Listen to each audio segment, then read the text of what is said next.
hook it up through Messenger. How'd you get on? Mike sent me a text.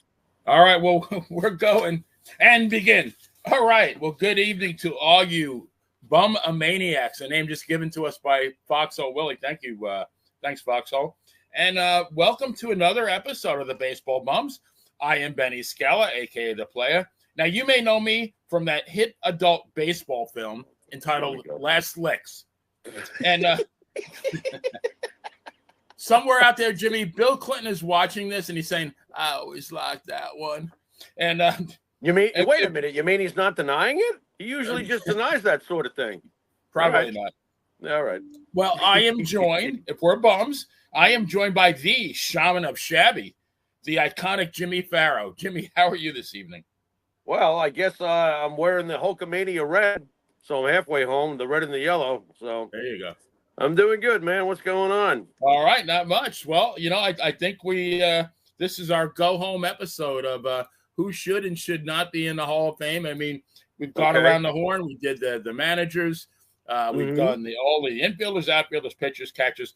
So this list is going to be a catch-all of anyone that somehow we neglected over the last 4 weeks. So yeah, it's kind of like Thanksgiving dinner. This is the leftovers. It's yeah. Hopefully we can get a good meal together. So what do you say? Maybe we can induct another player or two. I don't know. We'll see. We'll see who we got. Who's in the leftover scraps there? You know, some leftovers. Let's do it. All right. They're not always so good. Some leftovers don't reheat so well. But we'll see what we got. Like leftover fish, you know, it's good for a couple of days. Dude, I won't even eat fresh fish, but that's I know, right? Oy, go ahead.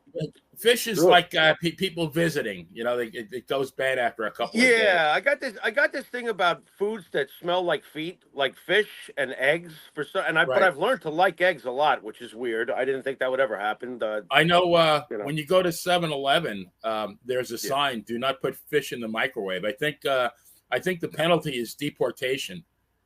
Could you imagine putting a 7-Eleven quality fish into a 7-Eleven? Were you trying to kill yourself? I mean, yeah. Oh my God! Got a lunch break? They throw a cod sandwich in the microwave. That's like gas station sushi, bro. What are you? Yeah. What are you doing? All righty. Well, let's get the show on the road ski here. So first of all, we have Le Grand Orange, as they said in Montreal. Daniel Joseph, a.k.a. Rusty Staub. Wow. 6-time All-Star. Yeah, amazing. We didn't bring him up. 6-time All-Star. Yeah. 2,716 hits. Wow. 292 homers. 1,466 ribbies. Career 282 batting average. 4 top 20 MVPs. Now, Jimmy, what I did is I included wins against replacement. I know we're not like the greatest fans, but just as another reference point. So his is a 45.7, which, you know, not great, but, you know, as a reference point, you got a guy like Earl Combs at a 45.1, and you got Lou Brock at a 45.3. Right. Well, Earl Combs was like a 323 career hitter, though. I mean, you know, that's a big difference in batting average. There's like a 50-point differential there. Yeah. No, 41 points, whatever. Boy, my math is slow today. That's all right. He's close, right? Yeah, he's close. I can't do it, but he's got such nice numbers, though. I mean, he has a truckload of career RBIs. He's almost got 1,500 RBIs, right? Right. I'm a little surprised he didn't hit more home runs. I mean, he had good power, but I figured he'd be closer to 400 home runs. He really didn't hit in any hitter-friendly ballparks, I don't think. I mean, no, that's true too. Yeah, was it Jarry Park in Montreal? Is that the name of it? Well, wasn't it Exhibition Stadium or whatever? Maybe, yeah. Well, yeah, it could have been. And then or the Olympics, something to do with the Olympics. I know. I think the stadium was originally built for the Olympics. I believe you're right. Honestly, after what I saw for the opening ceremony on the Olympics, I don't think I'll be watching any Olympics for maybe forever. I scratched that one off my list for sure. Yeah, that's off my list too. Well done, fellas. Great job over there in the Olympic Committee. I know, right? Yeah, great job. I gotta say, like Rusty's a close but no cigar. I think if he had an MVP or a couple of Gold Gloves or a couple of World Series, a batting title, Rookie of the Year, None of those. Just consistent year after year. I mean, Rusty felt like top of the card. I'll say that, using a wrestling analogy. He felt like he was top of the card, but I don't think there's enough there. Unfortunately, if he was closer to like a 300 batting average, maybe I'm looking for something to make me push him over the top, and I really can't find it. But Rusty was a great ball player, though. I think as good as you can get without getting in, right? Right. Yeah. Unfortunately, yeah, we're going to have to be tough with the leftovers. It looks like if Rusty's not getting in. Well, I mean that's why they're the leftovers, right? They didn't make they didn't make it on the first cut. So next, I've heard a lot. Actually, this gentleman's grandson is on Facebook continuously pushing for his grandfather to make the Hall of Fame, and that is Vada Pinson, 4-time All-Star, Gold Glove, and he's got 2757 hits, 256 homers, 1169 ribbies, career 286 batting average, 5 top 20 MVPs, and he's got a. Go ahead. I'm sorry, Benny. I can't do it. As you're reading them, I'm like, if I'm not putting Rusty Staub in, I'm not putting Vada Pinson. Yeah, he's his WAR is a little bit higher, 54.2. Right. He's in Fred McGriff at 52.6. I'm kind of surprised. Tony Perez at 53.9. I'm shocked. I mean, that kind of maybe to me demonstrates that WAR, the whole calculation methodology, might be a little bit flawed because Tony Perez was an RBI machine. Right. Yeah, I'm not up on some of the fancier statistics that we try to throw around today. I'm really not. I mean, basically, I look at your home runs, your RBIs, your average, and your clutch gene, right? I mean, that's usually, and if you didn't get a chance to be clutch in like big moments, sometimes it's not your fault if you're, a guy who was on bad teams forever. Right. I mean, it just is what it is. Who was that fella that pitched for the Expos forever? And he was clearly one of the better pitchers in the game, but every year the poor bastard would have to go 14-14 or something like that. Steve Rogers. Yeah, very top quality pitcher. Dave Stieb, another guy who pitched for Toronto mostly when they were terrible. Right. I mean, if these guys had been Yankees, we could have been looking at an Allie Reynolds situation. Right. You're talking like 12-11 with 6 shutouts and a 2.92 ERA. Which, on any other team, you'd be the ace. Right. Phil Niekro won 300 games. Phil Niekro should have won 400 when you think about it.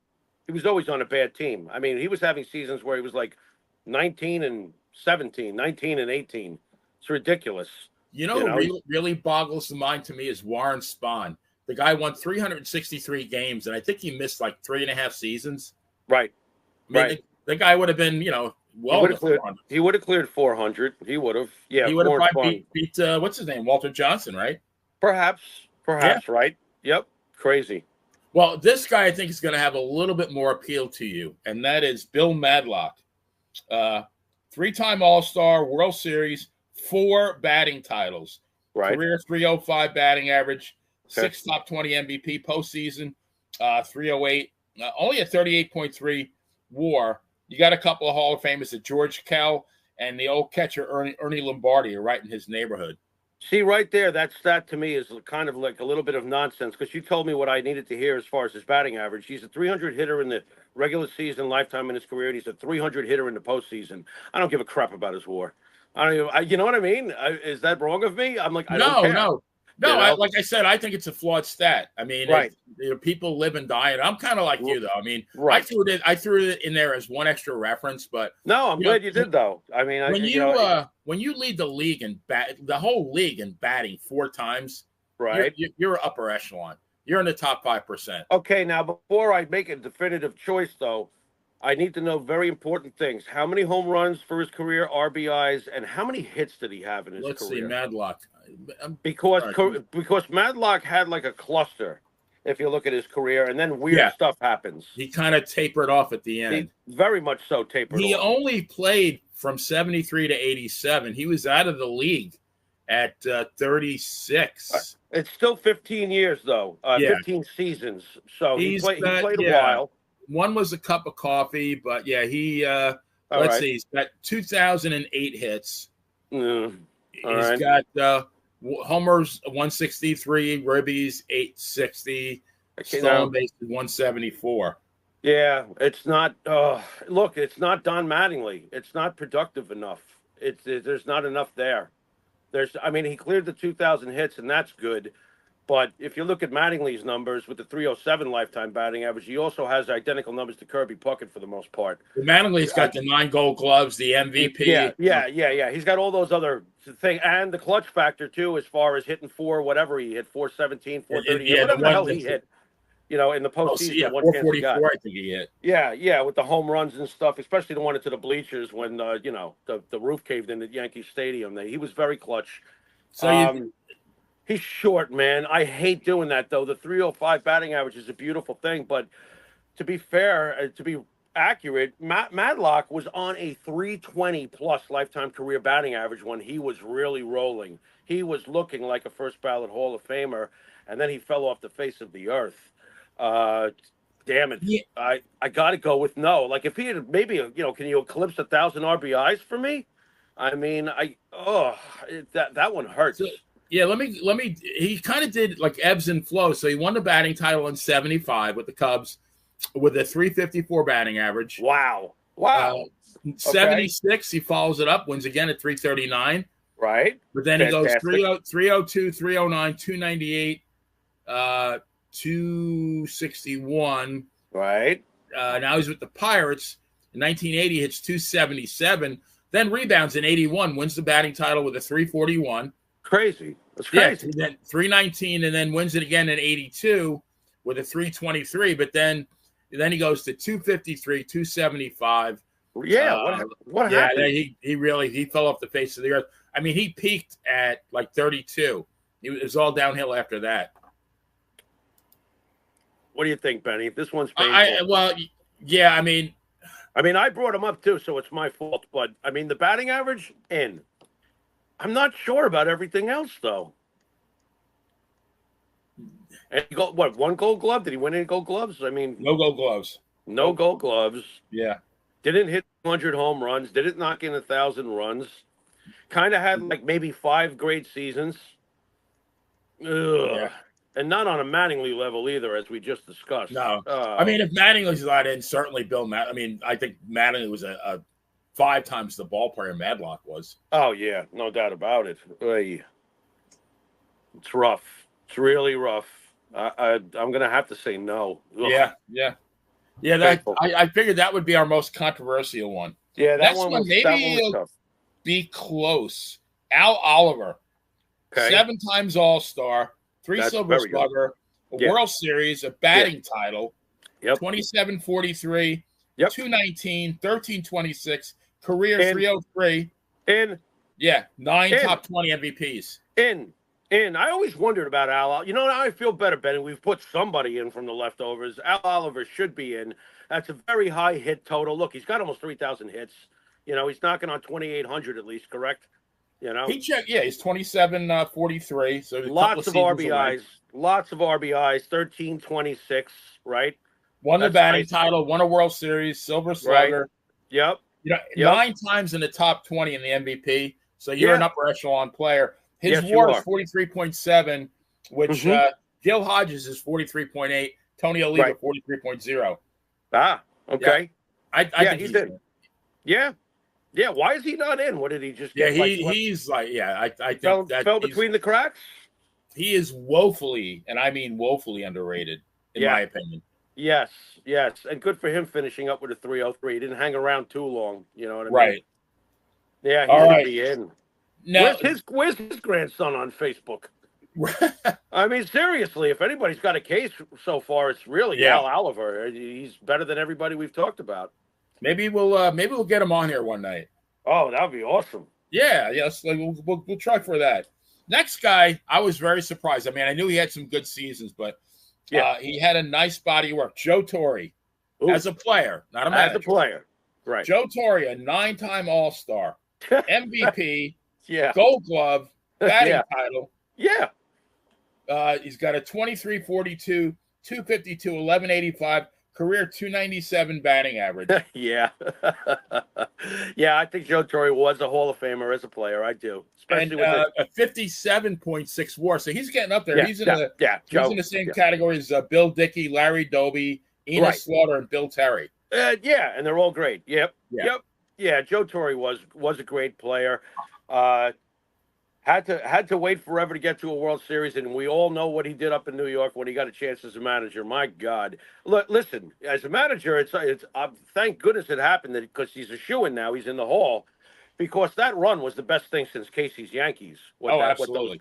What those '90s Yankee teams were doing with Joe Torre. But Joe Torre, the player, sure, he had more than enough to be able to get in. He should have gotten in as a player. His was it 1971 was when he won the MVP? All right. So he's got 230 hits, 24 homers, 137 ribbies, 363 batting average. And you know that Joe Torre wasn't legging out hits to first base. No, Joe Torre was slashing the shit all over the ballpark. He was spraying those, all over the ballpark. Yep, and played multiple positions in his career quite well, correct? Played third, and he came up as a catcher, I think, with the Milwaukee Braves, and then Right. Yeah. No, Joe Torre's definitely a Hall of Famer. By the way, Benny, I read a stat earlier today that I had to share quickly with you on the subject of RBIs. There's only been 7 times in the history of Major League Baseball, and no, I can't name them off my head. I probably should have looked a little further. Only 7 times has somebody knocked in over 170 RBIs in a season. And 170? 170. 7 times in the whole history of Major League Baseball. And 3 of those seasons belong to Lou Gehrig. Oh, wow. I mean, and when you think about it, if Lou Gehrig had not developed that horrible disease, he was still absolutely killing it right before that final season where he started to feel stuff. And Lou Gehrig might have been able to, if he had not been stricken, because he was still just motoring along. Come on, he was part of the 36, 37, 38, you know what I mean? He was, right. Him and DiMaggio were like the middle of that lineup, So, and he was still going, he came up with the Yankees in 23, and he could have gone for another probably 5 more years. Very good. Lou Gehrig would have been the guy that Bonds was chasing and Aaron was chasing first and all that other stuff. Lou Gehrig could have eclipsed Babe's records, man. I think Lou could have. He could have been looking at like 2,500 ribbies. He would have been one all time. Yeah, and he would have got his 500 homers. Yeah, easily. I think, it was 493 when he had to stop. Right. You're taking away years of his career when not just obviously his life, more importantly, but if he had been around, my God, he would have cleared 700 home runs. I'm trying to think. I know Hack Wilson did it. Probably Babe did it, right? Yeah, I think Babe did do it. Right. Any modern guys? I think that many? I don't think so. I mean, I know some guys got into the 150s. I don't know if I've seen. We're talking 170, not 150. I'm thinking Manny Ramirez. I think he did it. I think Miguel Tejada hit 150 when he won the MVP. But 170. I mean, it's just ridiculous. I mean, that's over a ribby a game. I mean, that's crazy. Crazy stuff. Derek did 3 out of the 7. Wow. Yeah, to me, it's like Gretzky's greatest season. It's like, how do you do that? Gretzky had 224 points. And was it 92 goals? It was 92 goals, and you do the rest of the math. 132 assists or some shit like that. It's just what? I mean, either one of those totals is a great season for somebody. It's 92 goals in a season. That's 2. I mean, that's a whole line, right? Yeah, to me, that's 2 possible Hart Trophy seasons. You could break those in half. I scored 46 goals and had over 100 assists. You're the MVP. Right. He does this in 1 year, 92 goals and 132 assists. What the hell? When you think about Lou Gehrig, though, Jimmy, I mean, how many times was he coming up, after Babe cleared the bases? Right. Well, you know what? If here's the bottom line, at least from what I recall about the lineup and how it functioned. If Ruth wasn't the one knocking in Earl Combs, it was Gehrig. You know what I mean? So either way, when you got a 323 Hall of Fame guy getting things started and stuff like that, was Lazzeri hitting right behind him?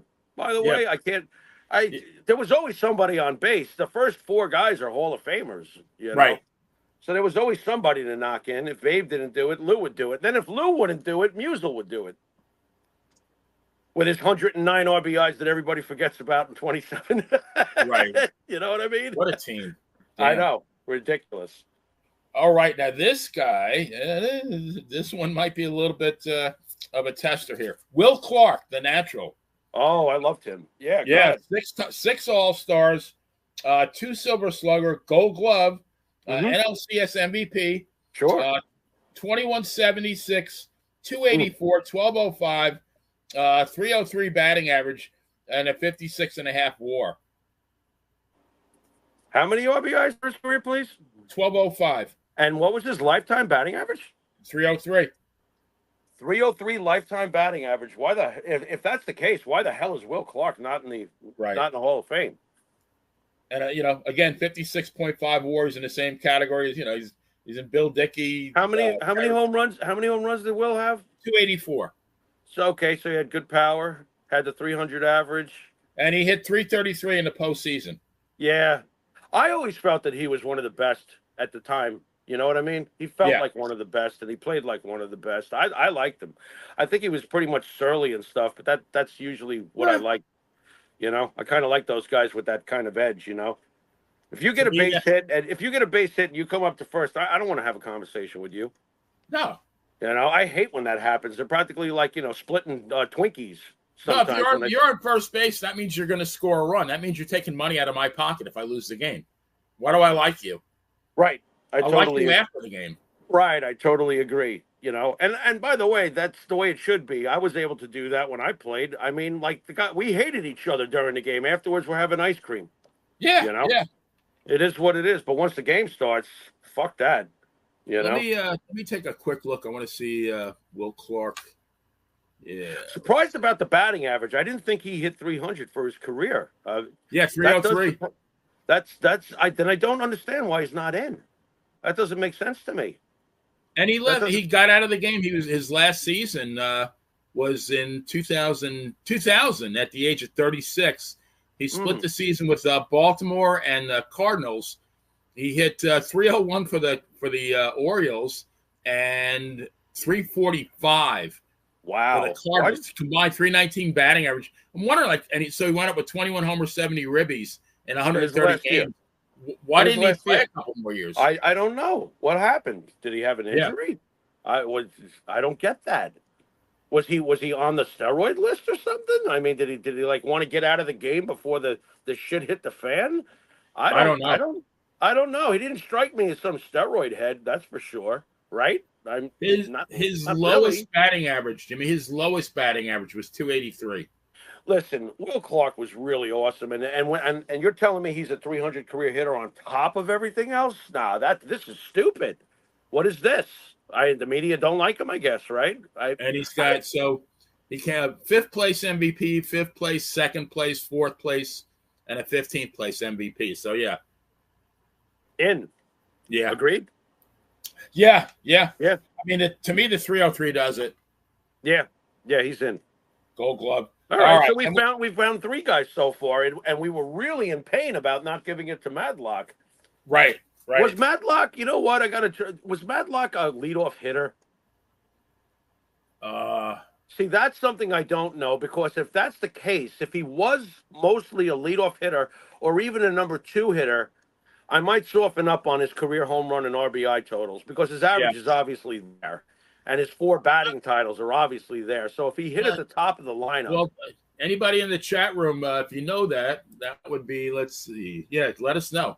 I might have to reverse that one, but we'll keep going. I mean, he's right. He's like right. He's straddling the fence. He's got He's got splinters in his pee-pee. I mean, he's Oh God. He could go either way. Woo. So all right. How about Johnny Damon or Damone for the people? I was just thinking, I hope he doesn't. I'm sorry, Benny. I'm stuck on your last joke. I'm hoping he doesn't put any pine tar on that bat. Ow. He's got splinters. Ooh, ouch. That's really going to be a sticky problem. Go ahead. That might cause some swelling. Yeah. So who's next? Johnny Damon. Johnny Damon. 2 All-Star, 2 World Series, 2769, 235, 1139. 284 batting average, 408 stolen bases. Postseason 276. Postseason 10 home runs. Yeah. And he's got another one. He's got a 56.3 WAR. He's in the same, he's up there with who else? You got with Torrey and Will Clark, same, almost an identical WAR. You know what? I mean, in Johnny Damon should be in the Hall of Fame.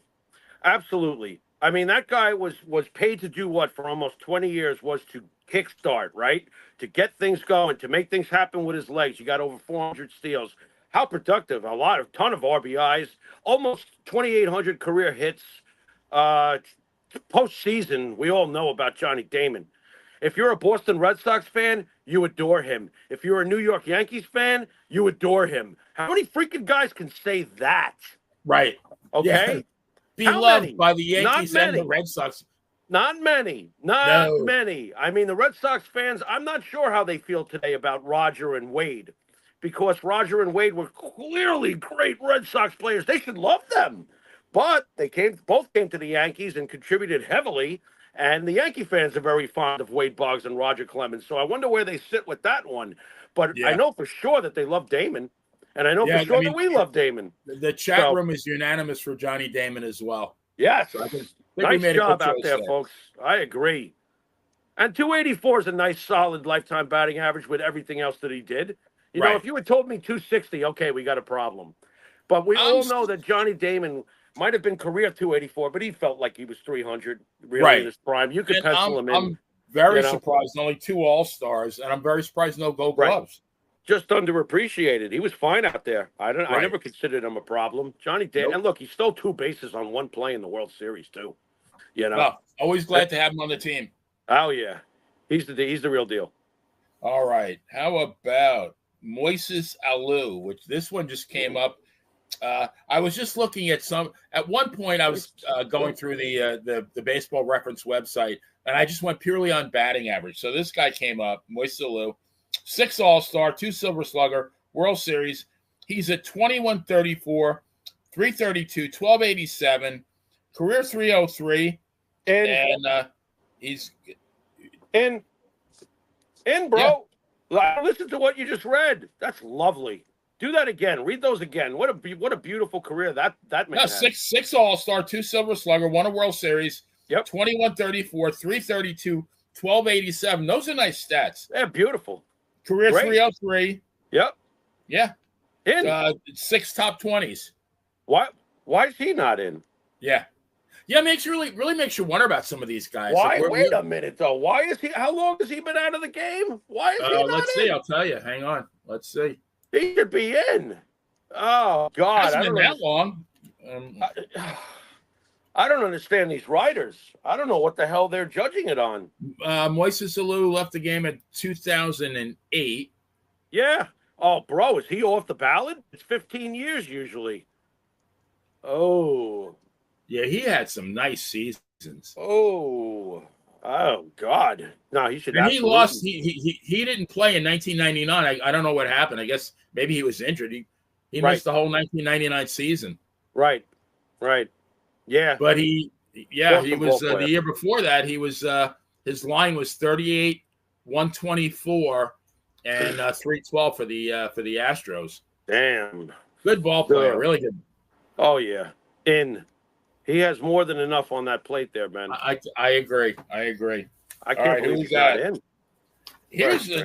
I think these are considering we went through all the positions, I'm surprised these fell through the cracks. But I mean, we had so many guys. We were looking at them. Mark Grace. Ooh. So Mark Grace, 3 All-Star, 4 Gold Gloves, World Series, 24-43. 173, 1146, 303 career batting average, postseason 329, and 4 top 20s. In.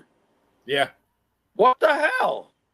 You know, I always felt that he was one of the best at what he did. And he's been gone for how long now? He's obviously been waiting for quite a while, right? What the hell? Wow. I am really surprised at this. I was really leftovers surprised are hitting for. I'm sorry, Benny. The leftovers are hitting for a higher batting average than some of the guys in the original debates. This is crazy. Yeah, Grace. His last season was in 2003 with the Diamondbacks. Yeah, he was on that Diamondback team, wasn't he? Was he on the 2001 team? Yeah, he was, wasn't he? Yeah. Oh my God, how is this guy not in? And he's got he's got the 2001 World Championship. Yep. Oh yeah. Let me see his postseason 329, 27 hits in 25 games. Amazing. Did his job and then some. Yeah. Yeah, he should be in. Wow. What a drastic oversight. Well, I think this one's gonna be a little bit easier. Harvey Keene. We're going old school. Oh God. Okay. Manager of Harvey's Wallbangers. 8 All-Star, Rookie of the Year, batting title. It's 2092, but he's got 87 homers and 671 ribbies. Career 303, 7 top 20 MVP. What years did he play? Keene played, I'm going to say 55. Hang on one second. 303. Yeah, 303, but with like 0 power, which he was a pretty decent sized guy.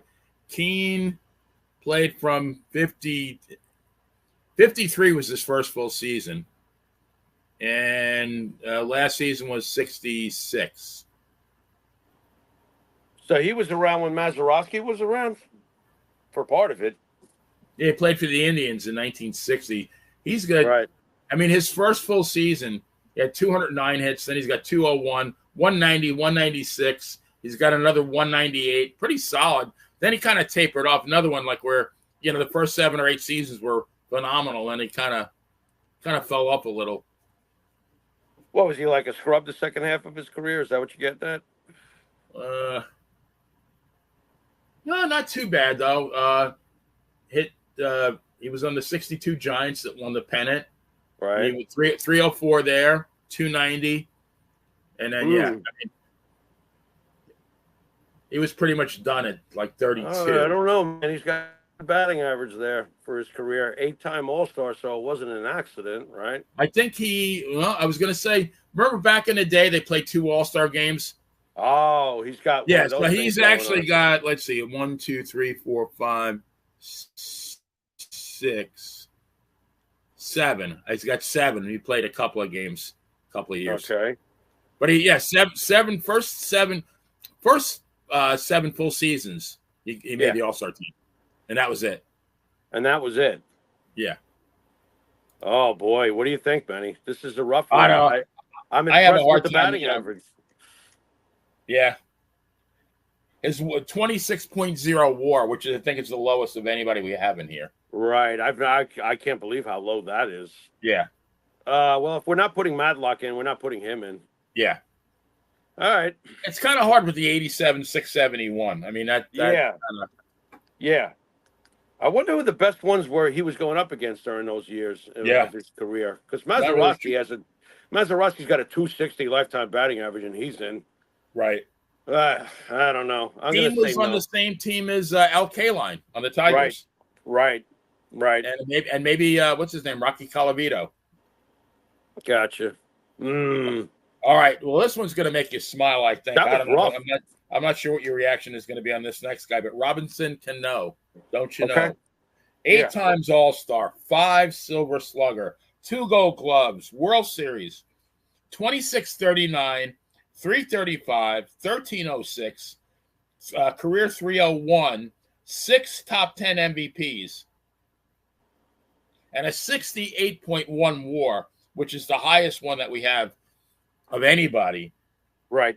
Right along with Ernie Banks, Al Simmons, and Ryne Sandberg.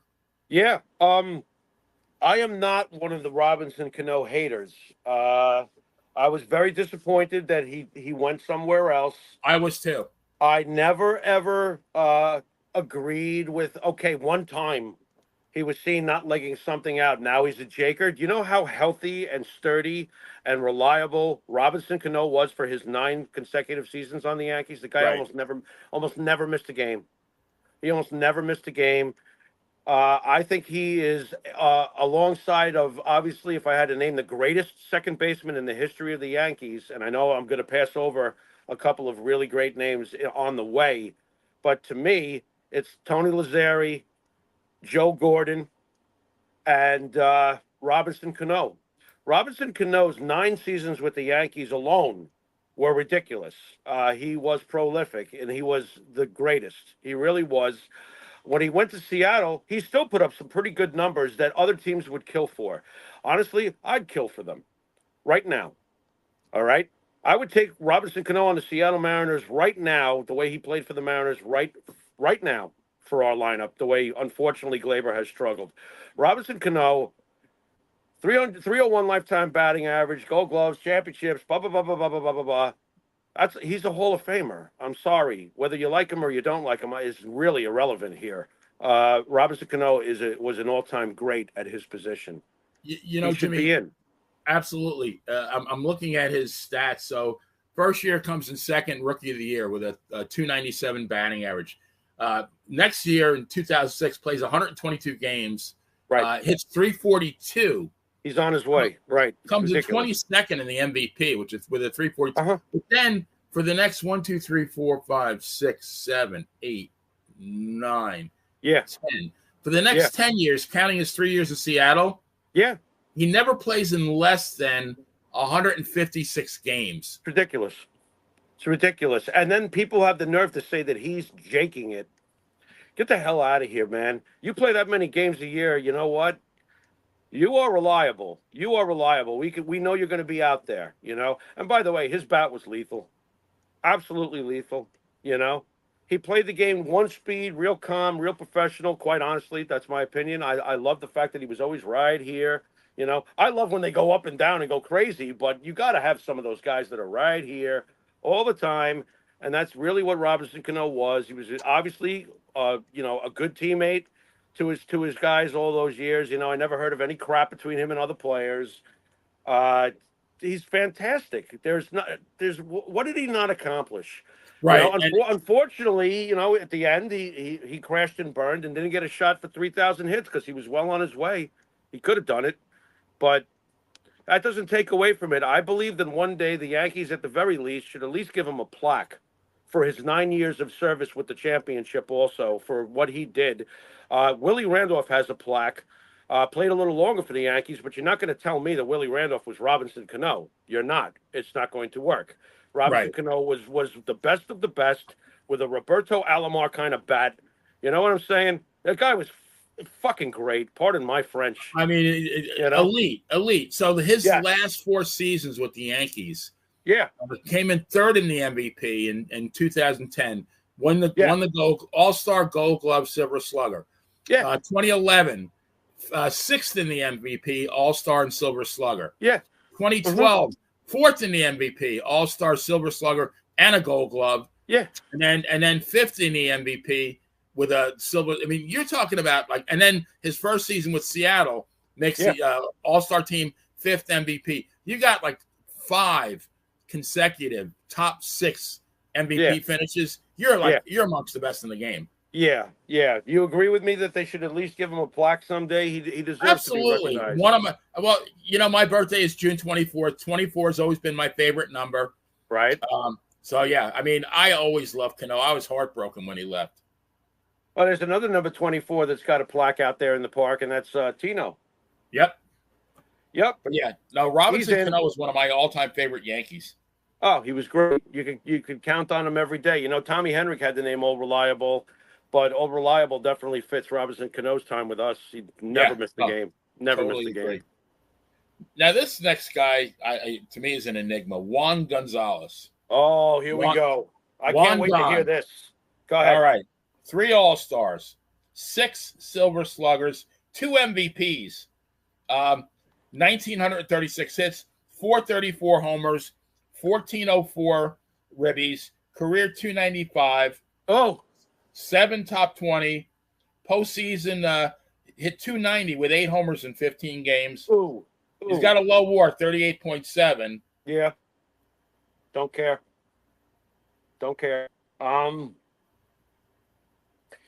In. Now, this is a guy,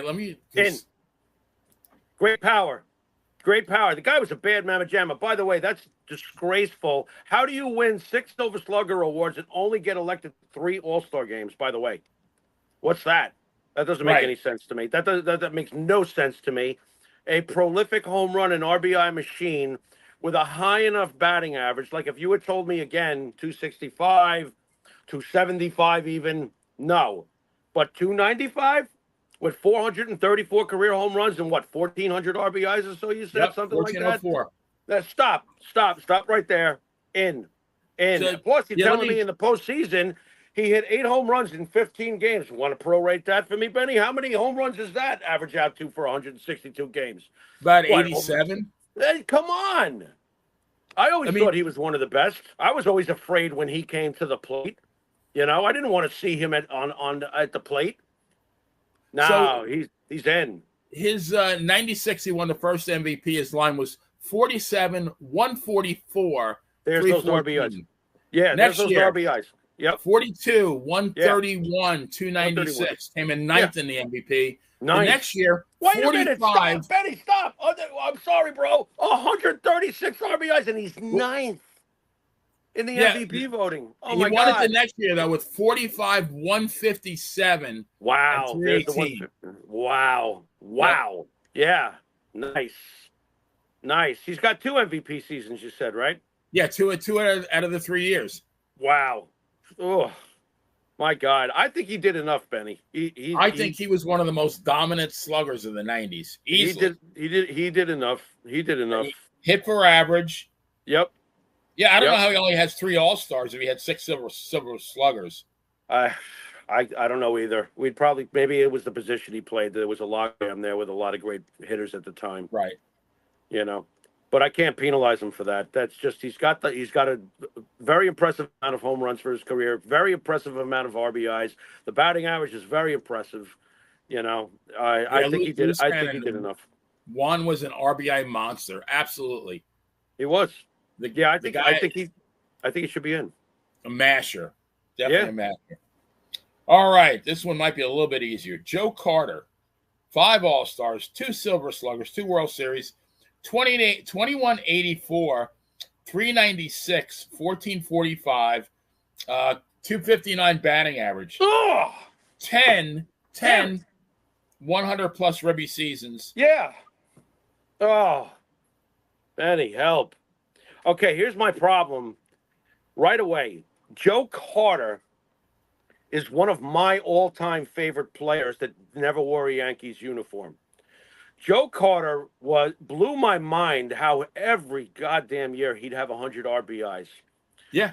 Joe Carter was one of the best clutch hitters I've ever seen, and I will never forget watching him end the World Series that year against the Phillies, I believe.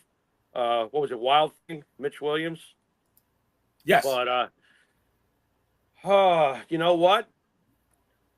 I'm going to put him in, and I'm going to get a lot of hate for it because of the batting average. But if you take away that batting average, and look, it might have spelled out at 259 at the end of the career, but this is almost like a Nettles situation as far as his bat, not his glove, because Nettles, we know what Nettles was defensively. Outside of Brooks Robinson, I don't know if you want anybody else out there fielding at third base. Okay. Right. But when it comes to Carter's numbers, to me, they're right there alongside of Nettles and even a little more impressive in the RBI department, knowing what he did in the postseason, knowing that it was very consistent. Unlike Nettles, he only had several 100 RBI years. Carter had 10? 10 seasons. No, he's going in. I don't care if the batting average is 259. I mean, I care, but I'm not going to hold everything against him for everything else he did. I always felt that he was one of the best ball players of his generation. I never looked at him as a 259 career hitter. Maybe that's what the back of the baseball card said or at the end of the whole body of work. But Joe Carter, for over a decade, or at least a decade with the 100 RBI, he felt 285 to me. So, no, he's a Hall of Famer to me. But I am partial to Joe Carter. I will say that. Well, also had eight top 20 MVP finishes. So that's I mean, right. How many times was he an All-Star, Benny? Only five. 5 times. He's got a fistful of All-Star games, and he's got almost 400 home runs. Ridiculous amount of RBIs. 100 RBI seasons, championships, and walk-off World Series home run to boot. I mean, I really think the way we're doing this, I like this because we're really examining the entire body of work. Right. Not just honing in on one thing. I mean, we're really looking at the whole body of work. Well, you work off the basics, the home runs, the RBIs, and the batting average, but then you got to factor in everything else. Otherwise, you're just being machines. You know what I'm saying? I don't understand how it ever got to the point. Well, if you're not a 300 hitter, you shouldn't be in, and if you don't hit 500 home runs, you weren't that great a power hitter. You can take Mantle out. Yeah, it's like stop. Right, Mickey with the 298. Yeah, stop. Right. You know, I mean. And again, at the end of the day, do you realize what we really are saying? And I know that it's a big difference because baseball's got these minuscule differences that are so important. But think about it. A 300 hitter comes to the plate 100 times, he gets 30 hits. Joe Carter comes to the plate 100 times, he gets 26. You're talking about a differential of 4 hits over 100 at-bats, but correct? The thing is, but what did Joe Carter do with those 26 hits, though? Thank you. Right. And the absurdity of the reality of the fact that you're talking about 4 more hits in 100 at bats. You know what I'm saying? It is not that huge a difference, but it is. Right. And that's the weirdness of baseball, the beauty of baseball. I mean, again, though, you got to look at the quality of the hits. I mean, how many of those hits were with runners on second and third, and you knocked them in with that hit, Right. As opposed to a leadoff single. Right, or a guy like Nettles, who when the chips were down, that's the last guy you want to throw to. You do not want to pitch to Greg Nettles getting towards the postseason or in the postseason. He's a problem. I used to love when it was like around mid-May and Nettles was hitting about 197, because then I had to look forward to all summer when he would catch up. Well, you remember how it always started for him. He was a pull hitter. So the first couple of months, everything was being a ground ball to second base or maybe first base. It was like, God damn it, Greg, lift the ball. Lift the ball. Greg he was just behind. He kept hitting grounders. I was like, God damn it. And then, of course, then he'd find his stroke and look out, right? Right. He would take off. All right, we're going to switch now to a couple of pitchers. Okay. First guy, one of my favorite pitchers, recent guy, Tim Hudson. 4 All-Stars, World Series, 222 wins, 133 loss, 625 winning percentage, 3.49 ERA, 4 times in the top 6 of the Cy Young, 56.6 WAR. And just for comparison, Whitey was 53.6. Tim Hudson, rather. I'm sorry. How many strikeouts did Tim Hudson have? Let me go to Tim Hudson. I'm amazed at the 1-loss record. That really surprised me. Tim Hudson, 625. And he's not a strikeout pitcher. He strikeouts 2,080, averaged 6 every 9 innings. He was not overpowering, but he had good stuff. How many years did he pitch? 17. Jesus. Didn't have a losing season, I think, until his last 2 when he was with the Giants. 222 and 133? Yes. Wow. Yep. And 3.49 ERA, 1.24 whip, 13 shutouts, which in this era is not bad, 13 shutouts. Yeah. I can't do it. I want to say, no, I can't do it. I don't know why. What's stopping me from saying yes? Well, all right. So I'll support your argument there. Only one 20-win season, his second with the Oakland A's. He was 20-6, but he had a 4.14 ERA.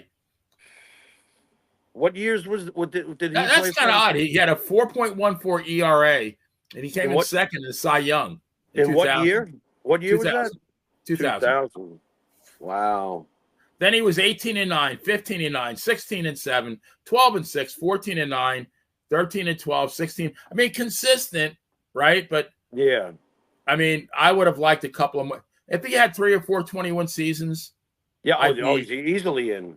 I'd feel a little bit. You know what? That's a good point. He don't feel like Catfish Hunter, because Catfish won about 224 games or something in his career, but Catfish 4 or 5 times won 20 games. Right. Interesting. Yeah, no Cy. Right. I have a tough time. I can't do it. That was a really good one, though, Benny. That's like Matlock almost. I had no clue that he was that considerable as far as his one loss surprises me. Now, I'm going to go real. The next two are really old school. All right. Got Carl Mays. All right. Okay.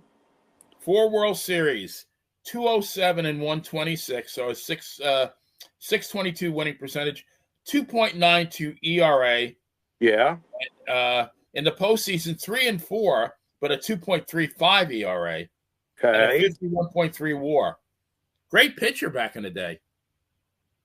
Let me drill into him a little bit.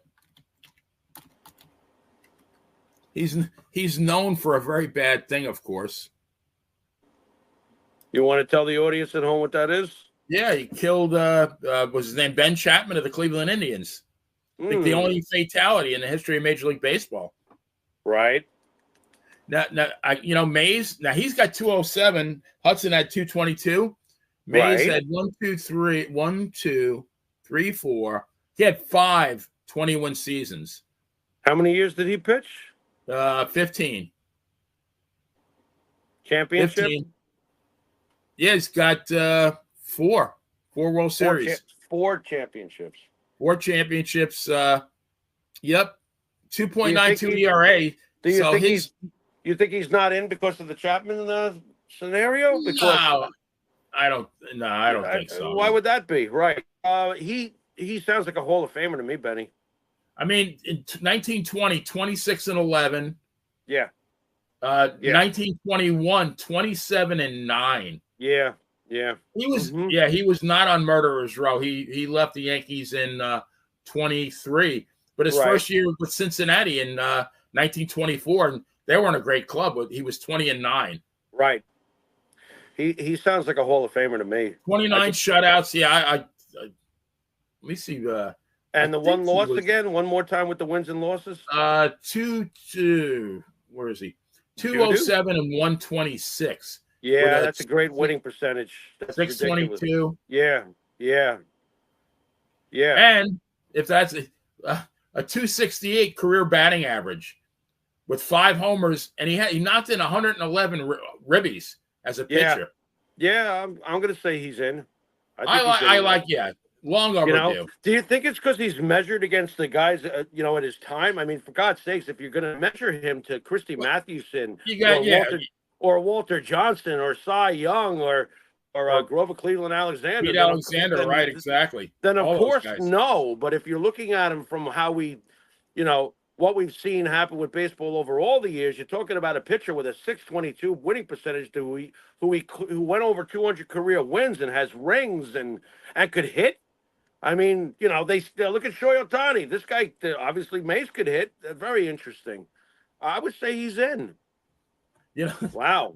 I got to laugh. In 1920 through 312 innings. Oh, wow. With 26 complete games. And next year, when he was 27 and 9, 336 innings with 30 complete games. I mean, right.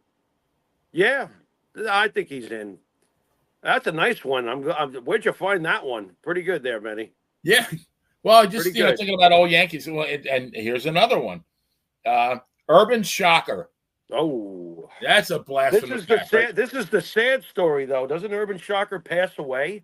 Urban Shocker passed away, I think, during the season. Yes. Yeah, this was a sad one. Okay, what do you got for me? Yeah, Urban Shocker. Let me see what we got. Well, he is 187 and 117. We're a 615 winning percentage. Right. 3.17 ERA. Excellent. And now he did have 4 consecutive with the Yankees. Oh, no, not even with the Yankees. I take that back. He came to the Yankees at the end of his career. With the shitty St. Louis Browns, won 20 games 4 years in a row. And then, 317, 55.1 WAR. And he's right next to Red Ruffing, who is in the Hall of Fame. 28 shutouts, 200 complete. Yeah, went 20 in 1920, won 20 games. In 21, 27 and 12. In 22, he was 24 and 17. In 23, he was 20 and 12. This is with the St. Louis Browns. Right. He probably won half of their games. Right, probably. Yeah, he was 18-6 on the 27 27. Yankees. But Yep. yes, sadly, he died on let's see, September 9th, 1928. I think he was stricken ill because his line for 28, he pitched in one game for 2 innings. Right. So I think he got sick, but then I forgot what he had. I couldn't tell you. Yeah. But passed away. He passed away at the age of 37. He was 18-6 the year before. Wow. All right, so here's the big question then. Do we hold death against him? And was he as impactful at his position the way we don't hold Thurman Munson's passing because he was one of the 3 most dominant catchers for over a decade? I can't do it. I can't do it. If he had been on better teams, God only knows what his record would have been for his career. Like you said, he probably won half the Browns games, but it's just unfortunate that he passed away. He definitely would have probably been on pace for maybe 230 career wins. He was getting older, but like you pointed out, the year before he was still 18-6. So year before that he was 19-11. Yeah. Ironically, I just realized this, and he came up in 1916, but with the Yankees. So he pitched for the Yankees in 16 and 17, and then he spent the next 7 seasons with the Browns, and then came back and spent his last 3. Well, before count that last season with the Yankees. Right. But yeah, if he had come up in 1916 with the Yankees, or stayed with the Yankees during the Babe Ruth era, yeah, who knows? Yeah. Who really knows? Well, then he's probably like 250 and whatever, Right. And then he's a definite yes. I know that he was beloved by his teammates. That was it was really rough between that happening with Shocker, and then of course Miller Huggins passed away, kind of like shocked everybody too. Right. From what I remember, reading about, yeah, unfortunately, there's not enough there. I can't do it.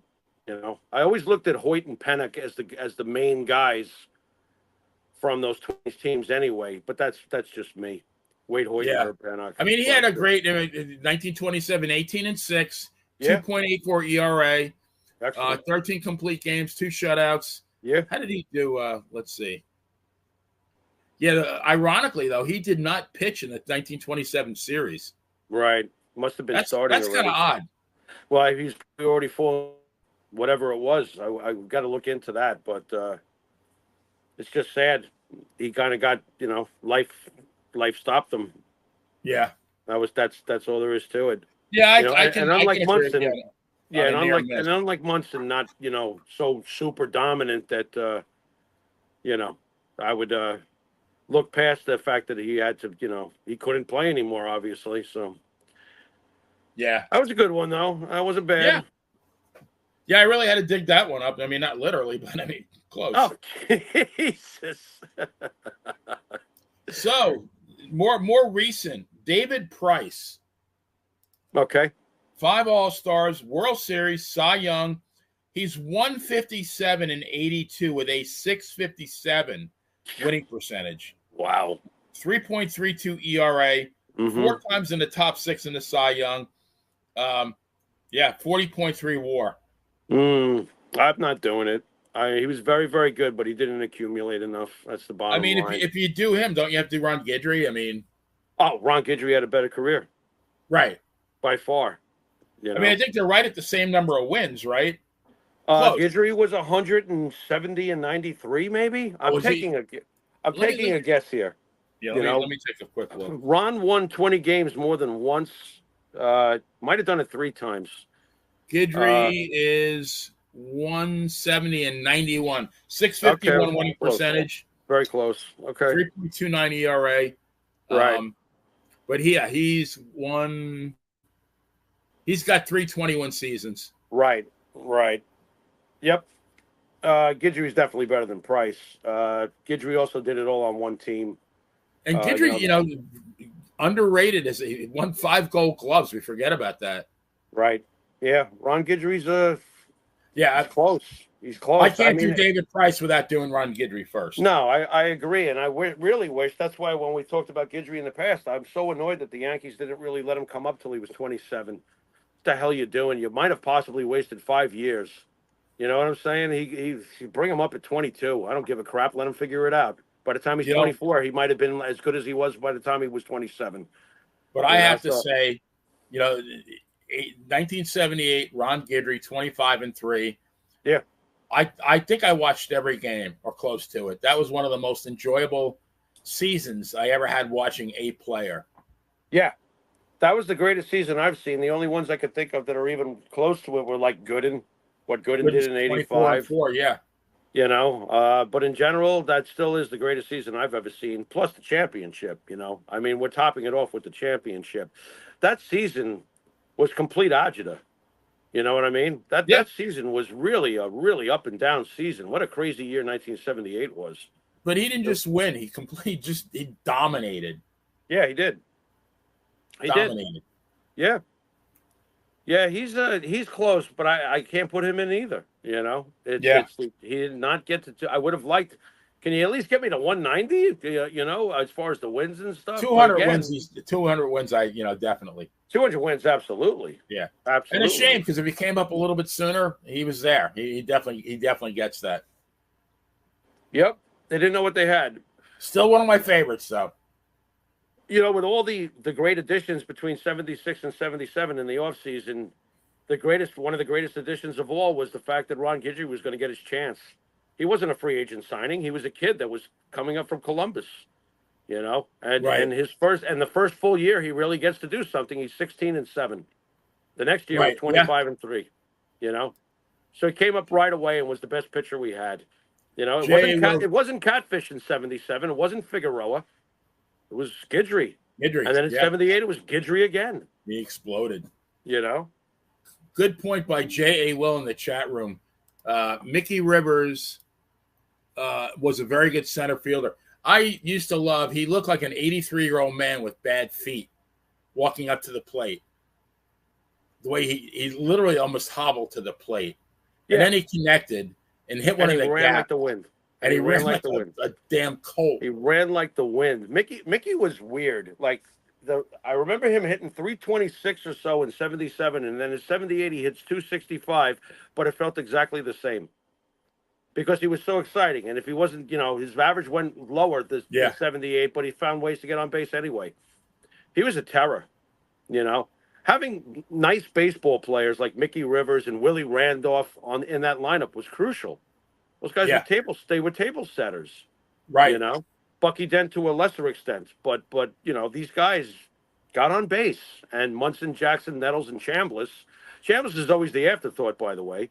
Right. But Chambliss with his 90-plus RBIs during those championship years. Great first baseman, too. Yeah. Yeah. He's very underappreciated. I think he's very underrated, Chambliss. Yeah. Yeah, he was. He gave us 7 great years. I think he was here 7 years. Ball player. Yeah, he was excellent. All right, last guy on this list, Jimmy. Believe it or not, we're heading home here. Andres Galarraga.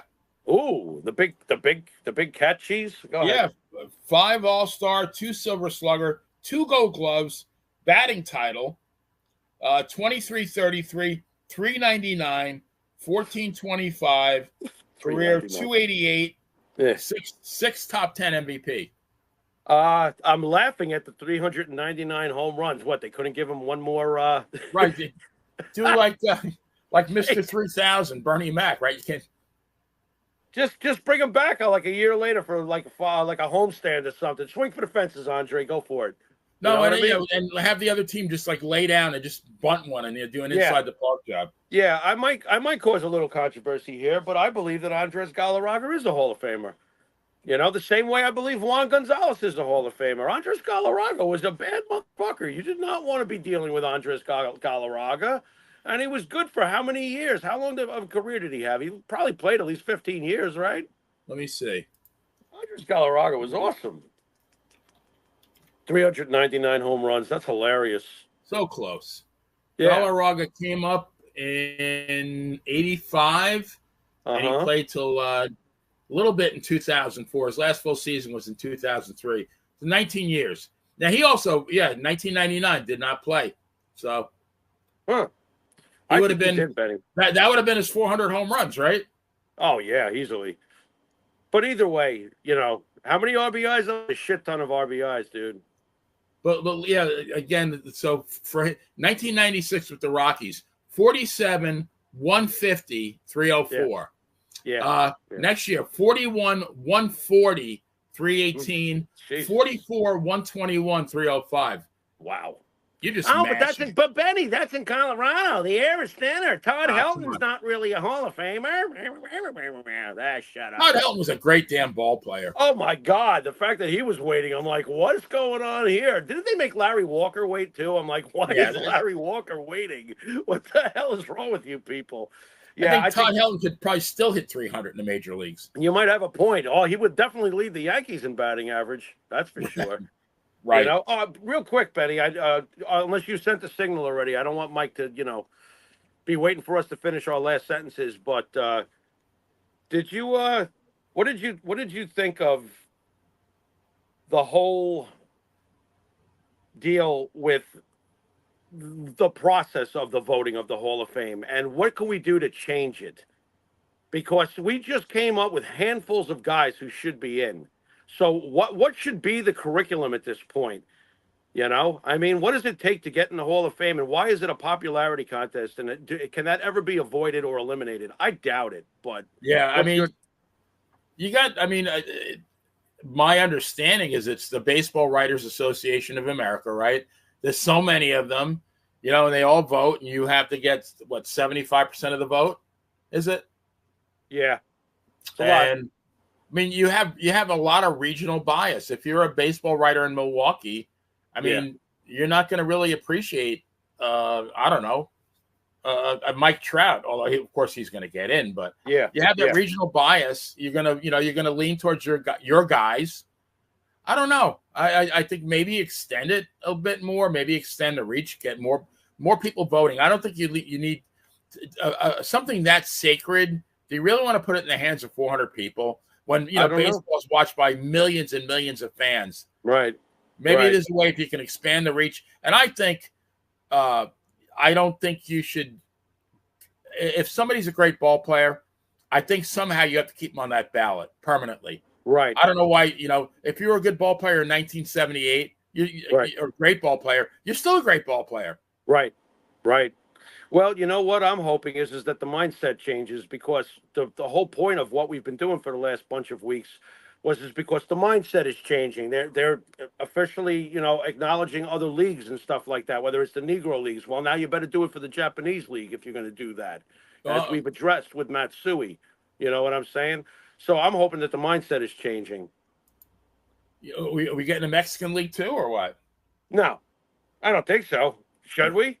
Not that I know of. But I really think you can make a very valid argument for the Japanese leagues. If you're doing the Negro leagues, you should do the Japanese leagues at the very least. And I think I'm being lenient here. We're at least on a par with the Negro leagues. I think actually far better. No, they're much more reliable as far as their record keeping and how long they've been doing it for and how organized it's been. I would say that the Japanese league is probably the next in line, and then the Negro league. When we had that one episode when we talked about the Negro league, and I started looking at the stats and looking at some of the players and seeing that some teams played 83 games, some played 22. You had guys named like Hooker McGillicuddy, and you didn't know, like, parts unknown, weight unknown, parts unknown. Yeah, you didn't even know if did he bat lefty or righty. Maybe Smith with a question mark.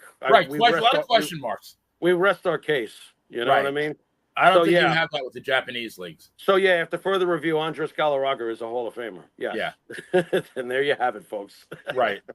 I don't care if you have a major league uniform on and you knock in 150 runs, I don't give a shit who you're playing for. That's an accomplishment. Sure. And he did it a lot. He did it a lot. He knocked in a lot of runs for a lot of years. Yep, I think he's a Hall of Famer. I mean, for a big guy like that too, he won a batting title. So I mean, that's kind of overlooked too. Yep. Nope, that's a great player. If he was a Yankee, he'd have his number retired.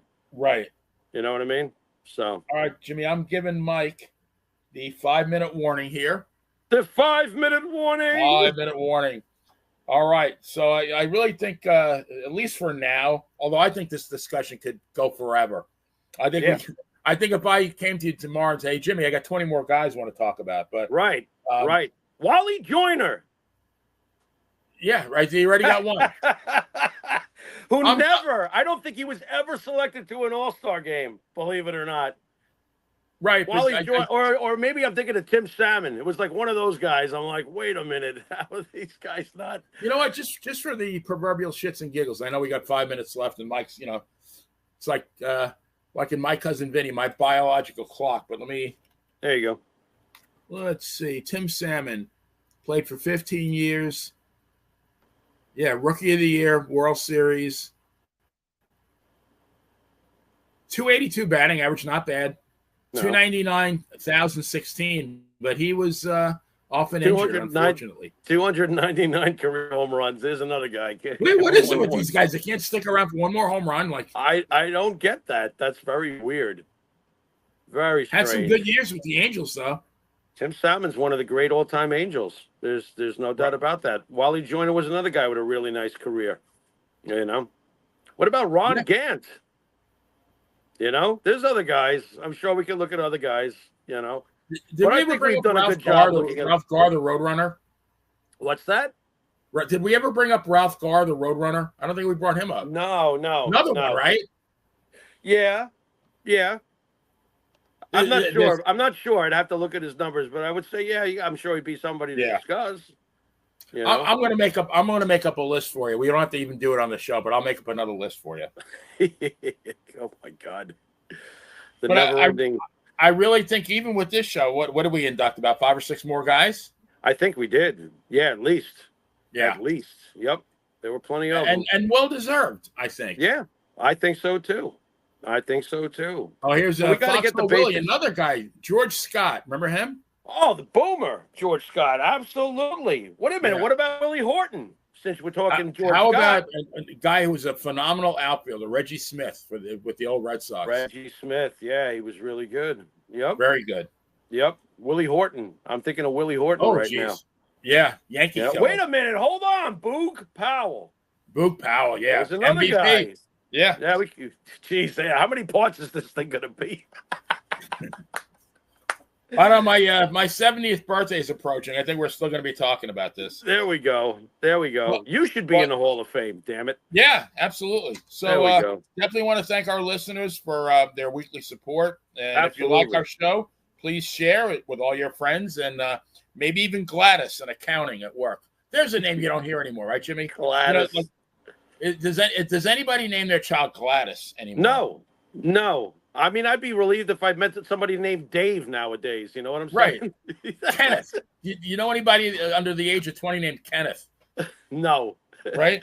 But, Jimmy, as much as we love doing this, and I really think we're doing a bang-up job, sadly, the views aren't matching the content. And I know I can speak for you and saying I have no desire to be duplicating who is it, Lawler and Funk in the empty Mid-South Coliseum.